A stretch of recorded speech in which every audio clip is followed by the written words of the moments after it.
Hello, my name's Neil Trigger and I am going to be talking at the NLP at Work conference down in the Eden Project.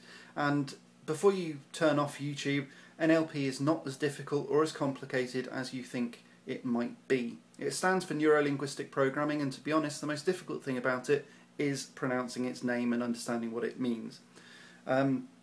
However, I will explain it in pretty simple terms, so hopefully you can kind of get a bit of a grasp of it. NLP stands for Neuro-Linguistic Programming, and what I'm going to be interested in is the linguistic side of things, and that's not just words, it's the whole thing. So the fact that I'm wearing a t-shirt, if I was to wear a shirt it would give off a different impression. I'm a member of the Chartered Institute of Marketing, Chartered Management Institute. They kind of do it different ways around. I'm also an NLP coach and practitioner, and as I say, I've been studying this at PhD levels, lectured internationally, and done loads and loads of stuff about this. Now, what I'm going to be talking about at the Eden Project is why 50% of all email is misunderstood. And that's not just me saying that. Recent research has shown that 50% of all email is misunderstood.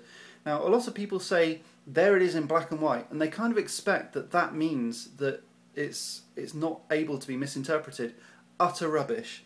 If it's there in black and white, the chances are 50% of it is going to be misinterpreted.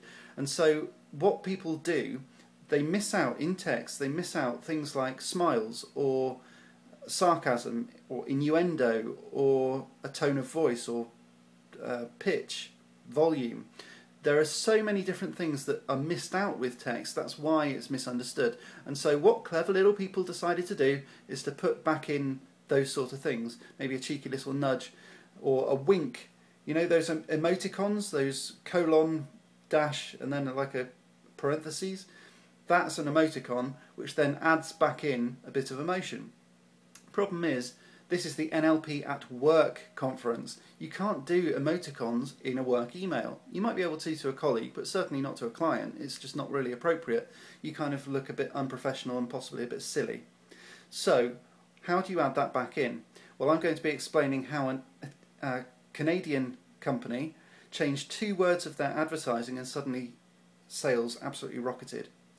How you, me, everyone that I know certainly, and probably everyone that you know as well, often turn people off simply by using a particular vernacular which is commonplace, and I've had to retrain myself to actually cut it out completely.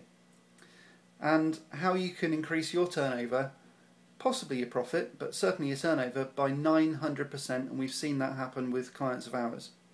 So if that's of any interest to you, please come along to the NLP at Work conference. Contact Evolution Development or Martin Crump. He's in my friends list on Facebook, so if you're watching this on Facebook, have a look at my friends and try and contact Martin Crump, and he will be able to, and more than willing to, sell you a ticket. Thanks very much for watching, and I'll see you again next time.